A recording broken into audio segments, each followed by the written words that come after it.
Welcome to Global Heroes. In this episode, Canada to resettle female Afghan judges and families living in limbo. By Anna Mella Papani. Canada will take in female Afghan judges and their families who have been living in limbo since their evacuation from Afghanistan in the fall.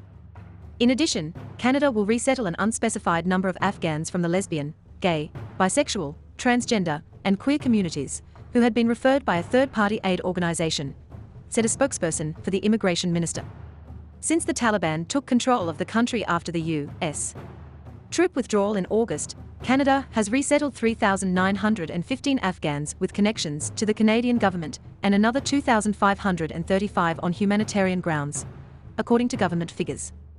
Afghan women made great strides in the 2 decades since the Taliban last ruled the country from 1996 to 2001, joining previously all-male bastions such as the judiciary, the media, and politics. All the achievements of 20 years came back to zero within the blink of an eye, said Freshta Masoni, a family court judge staying in Athens with her toddler daughters. Since returning to power, the Taliban pledged to protect women's rights in accordance with Islamic law, announcing a general amnesty for all former state workers. But advocates fear a backslide to when women were not allowed to work and girls were banned from school. Even if they can leave the country, Afghan asylum seekers may face years of waits amid logistical backlogs and delays. Western countries usually resettle refugees referred by the UN Refugee Agency, which has limited capacity to process applications for resettlement. The biggest bottleneck there is the issue that referral partners in the region have not been able to ramp up capacity, Canada's immigration minister, Sean Fraser, told Reuters earlier this month. These challenges are going to take a little bit of time to sort out. Afghanistan's refugee situation is different from the Syrian refugee crisis that galvanized the world several years ago, UN Refugee Agency officials and advocates say. Unlike Syria, the Afghan crisis escalated rapidly during a global pandemic, and many face difficulties leaving the country.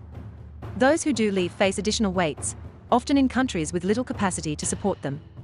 Some of the female judges, who have been living in Greece since October, told Reuters they have lacked health coverage because of their temporary visa status. Advocates have called on countries to resettle Afghans without requiring a designation from the UNHCR or other NGOs, a step Canada has signaled it is open to. Reuters. Follow us on all social media platforms, subscribe to our newsletter, and bookmark globalheroes.com so you will never miss an update. And if you are a writer, submit your hero story to be featured.